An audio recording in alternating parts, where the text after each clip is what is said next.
like Nancy Pelosi attacking Bernie, a single-payer healthcare thing, and saying we're not even going to discuss them. It's not going to be part of our agenda because we think it'd be dangerous to the House Democrats.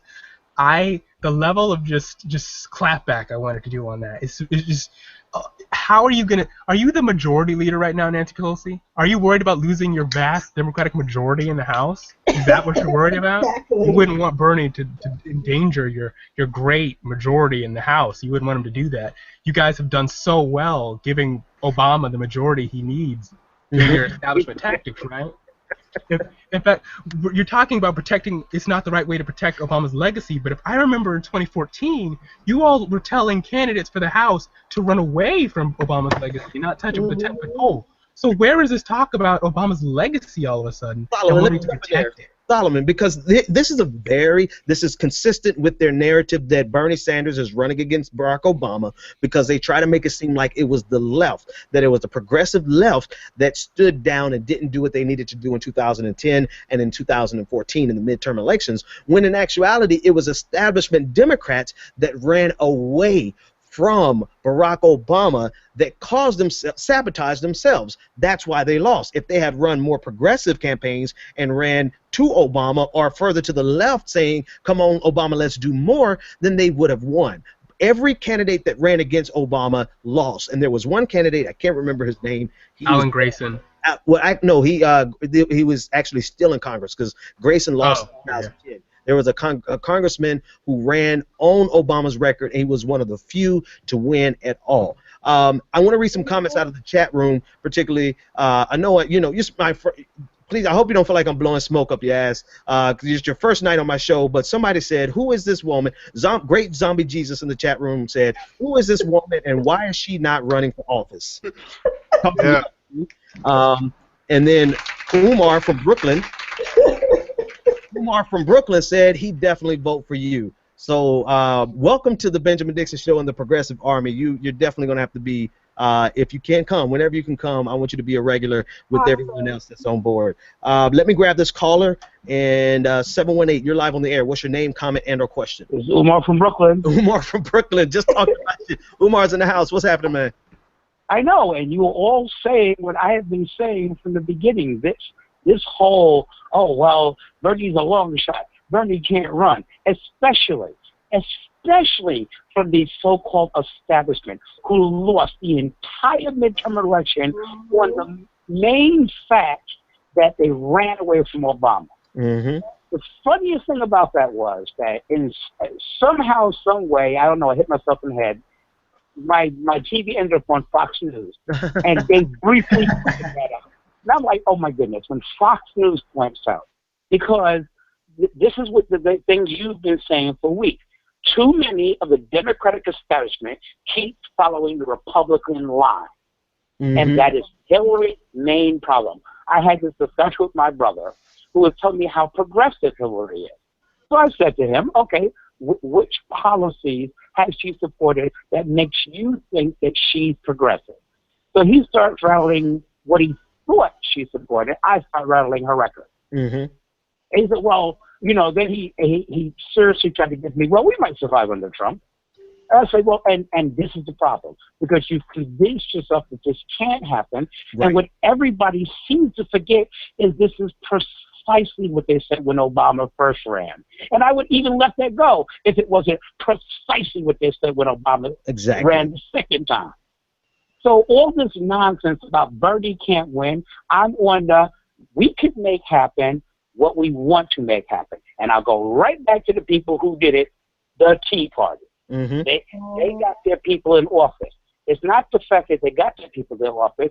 They got people the Republicans would never put in office. But they pushed it. That little small group turned into something that the Republicans have to bow to. We can do the same. Progressive Army 2016. I'm letting you go with that one. Umar from Brooklyn, thanks so much for the call, man. It's always a pleasure to have you on the air. Progressive Army, we're gonna put our own candidates in office in 2018. We're gonna push and support. Let me see whose microphone is that?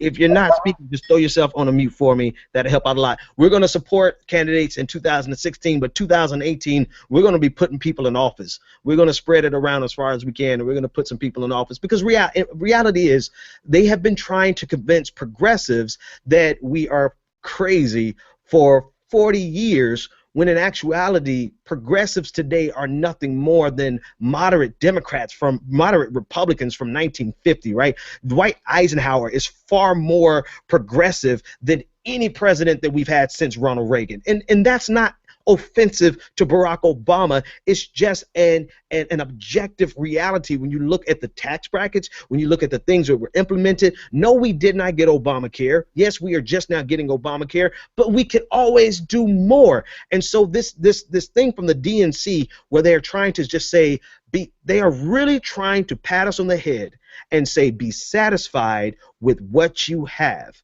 And that, my friends, is conservatism 101. We are seeing the remaking of the Democratic Party to be the conservative party. And you're going to see, seriously, like if Donald Trump manages to pull out, he's not going to pull out tonight. I think he's going to lose tonight. But if he manages to pull out New Hampshire and get momentum and get this nomination, then you're going to see a remaking of the Republican Party. And you're going to see those people on the moderate right of the Democratic Party align with the people on the moderate side of the Republican Party, and is really going to be a reshift, a realignment in American politics, because we have been flooded in Democratic circles with people who are conservative and are satisfied with America as it is right now. There's no other way to describe Hillary Clinton than a conservative, because she is trying to convince us that the way America is right now is the way it should stay. And I don't know anyone who's living paycheck to paycheck, who's doing everything they can just to make rent, who can honestly say that the way America is right now is the way we need to leave it. All right, now, go for it, Solomon. I cut you off a long time ago. Let me let you go, Solomon. 0.6 difference between Hillary and Bernie right now. CNN is losing their crap. It is like Fox News when Obama beat Romney, because they were already forming their narrative. Van Jones was the only one in the panel saying, well, Bernie can still keep going, and they're like, nah, it's over. It's over when he was back at 4 points. It's 0.6 right now, and they are losing their crap trying to explain where these new votes are coming from when they were already starting to build their narrative. And it's delicious. It's delicious. I just have it's great, and there's still a quarter of the vote left to be counted, and I'm just loving it. The second thing I'd like to say is on the Progressive Army getting people in office. On that note, I just started an endorsement list to be scheduled on Bernie's Revolution, the Tumblr blog I run. They're going to be posted starting tomorrow for candidates that we think people should support. And so far, I've gotten John Fetterman for Senate in New Jersey. I've got Donna Edwards for Senate in Maryland. I've got Kroger for Iowa Congress. I've got Tom Feigen for Iowa Senate.